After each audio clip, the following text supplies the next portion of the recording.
Mr. President, on the economy, there was a slowdown as it relates to home sales in the month of March, the slowest pace since 2009. Is that an economic indicator, and perhaps the Treasury Secretary can weigh in on this as well, is that an economic indicator that concerns you about the broader U.S. economy? No, they had very good numbers on housing today, extremely good numbers, and that's despite interest rates, because, you know, if you look at what happened, everyone said, oh, I said I was going to get prices down. I did. Energy just hit $1.98 in a couple of states. It's way down. Energy's down, and we're about $64 a barrel. When I came in, and we were looking at $89, $90, $95. And by the way, that helps us solve the war too. Having those energy prices is a big incentive for Russia to also agree with solving the war problem. Groceries are down.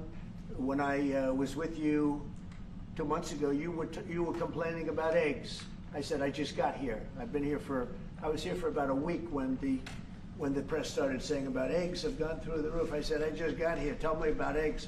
And they have been. They went through the roof and you couldn't get them.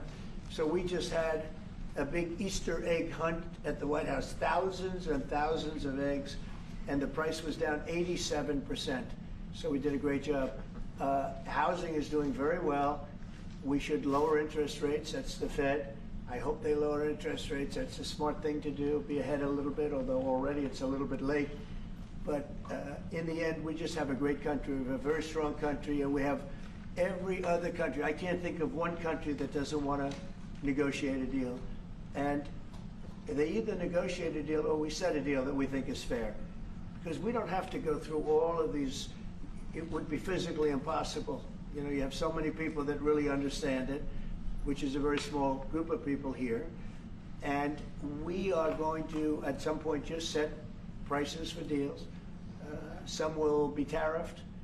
Some treated us very unfairly. They'll be tariffed higher than others. But we've been ripped off for many, many years. The United States has been ripped off like no country probably in the history of the world has been ripped off for 45, 50 years.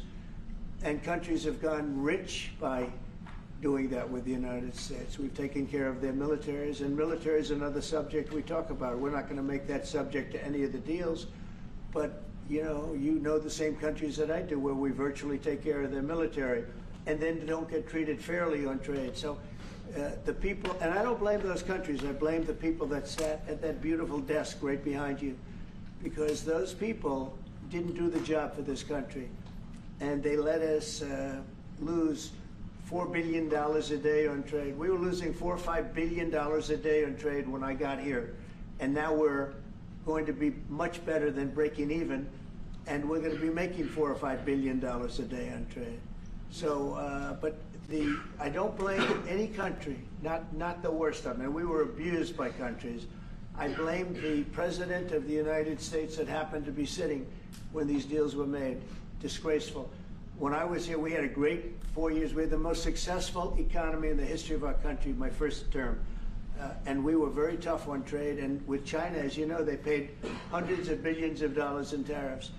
But nobody else ever did that. China paid not 10 cents to any other president. And but not only China, virtually every country got away with murder.